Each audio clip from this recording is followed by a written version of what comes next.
most of you are living in a curated bubble of safety. You wake up, you follow a schedule designed by someone else, and you spend your day avoiding anything that makes your heart race or your palms sweat. You've been taught that comfort is the goal, but while you chase a life of least resistance, there are men who view comfort as a slow death. They don't just endure suffering, they seek it out, they weaponize it. And that fundamental difference is why most people live average lives of quiet desperation, while a few become impossible to break. There is a name that triggers an immediate reaction in the military community, a name that represents the absolute apex of lethal precision. Chris Kyle. To the world, he was the legend, the most lethal sniper in U.S. history. But if you look at him through a civilian lens, you only see the kill count. You see the medals, you see the myth. What you miss is the psychological machinery that allowed one man carry the weight of 1,000 lives on his shoulders without collapsing. Because here is the truth most people are too afraid to admit. Greatness isn't a gift, it's a trade. And Chris Kyle paid a price that would have annihilated most of you before you even stepped onto the battlefield. But before he was a legend, he was just a boy in Texas. He grew up in an environment where the outdoors wasn't a hobby, it was a classroom.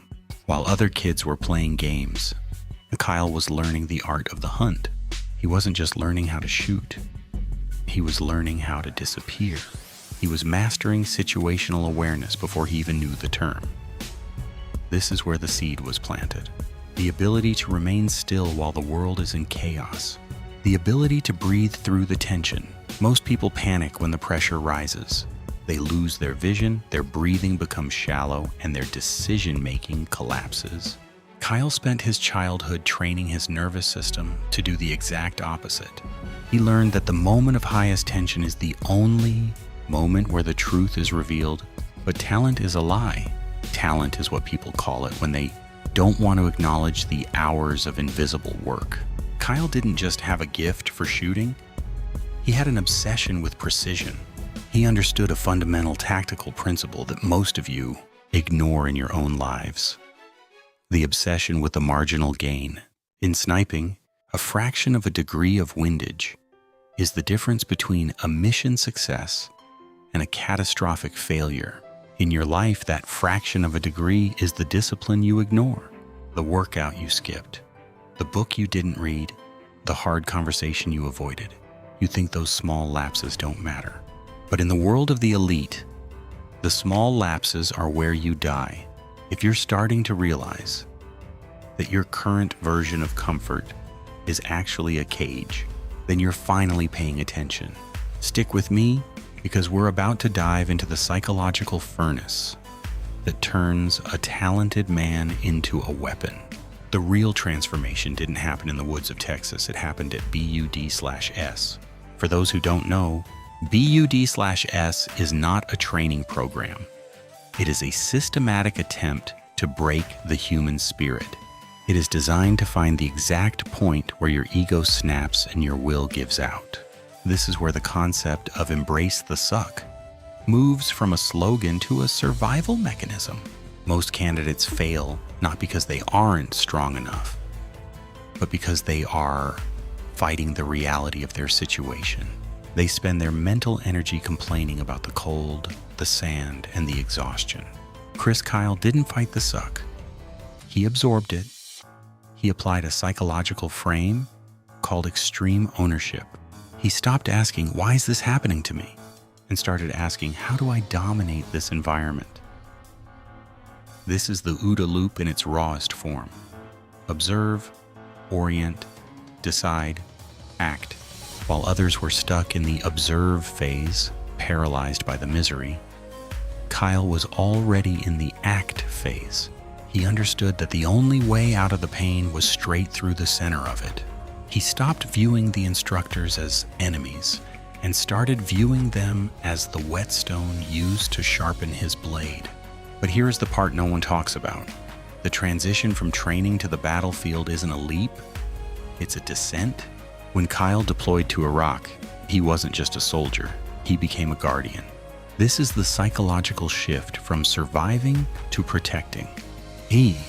There is a level of aggression that only unlocks when a man believes that the lives of his brothers depend entirely on his competence. This is where the legend was forged.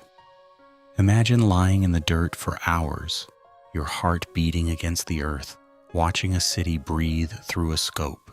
Every breath is a calculated risk. Every trigger pull is a permanent decision. He operated in a state of hypervigilance that would drive a normal person insane. He developed a cognitive map of the battlefield that allowed him to see threats before they manifested. This is the peak of situational awareness. But while the world saw a killing machine, Kyle was experiencing the crushing weight of responsibility. He knew that if he missed, a teammate died. If he hesitated, a village burned. He took the burden of lethality so that others wouldn't have to.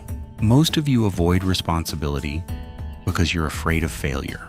Kyle embraced the ultimate responsibility because he knew that the fear of failure was the only thing keeping him sharp. But here's the twist.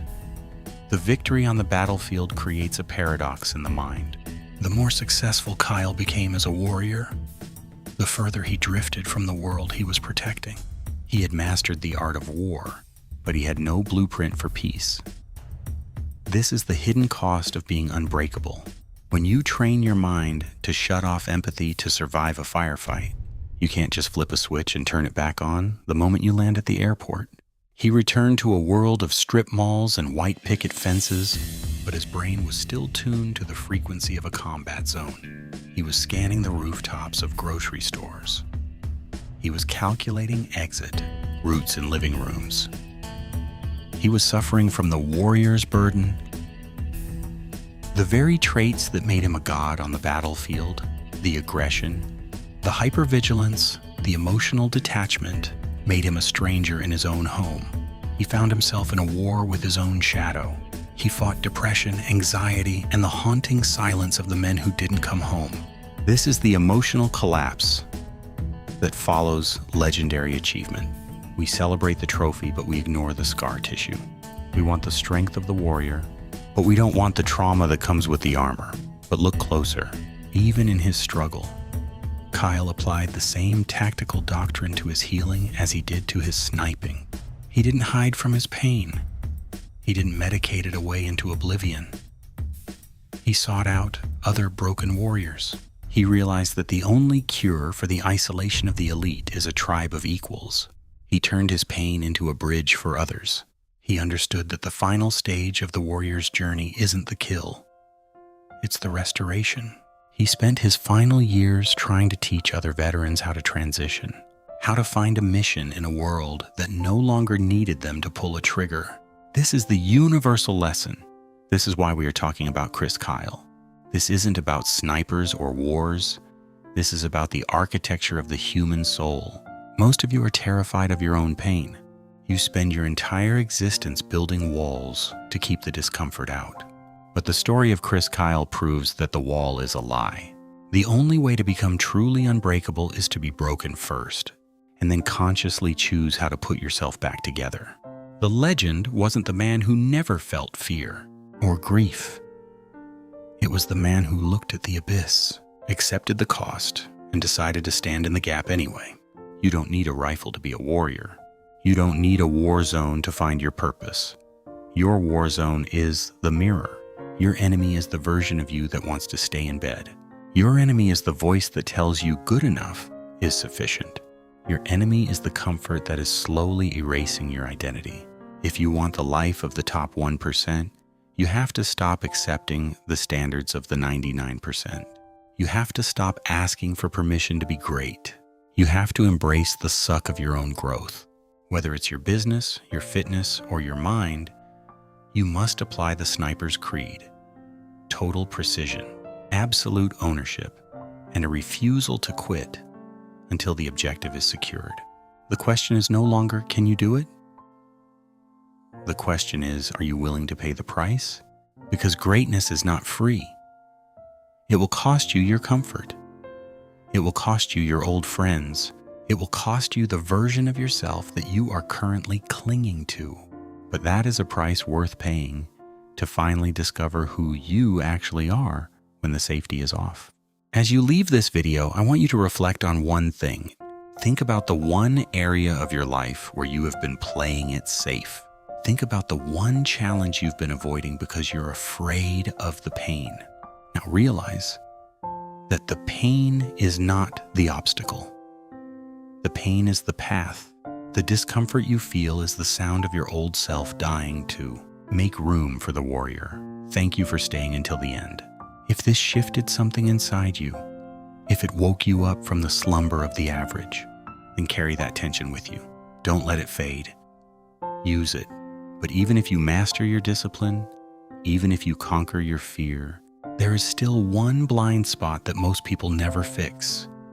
A psychological trap that can dismantle even the strongest man in an instant. And that is exactly what we are covering in the next video. You aren't ready for the battle until you understand the trap. I'll see you there.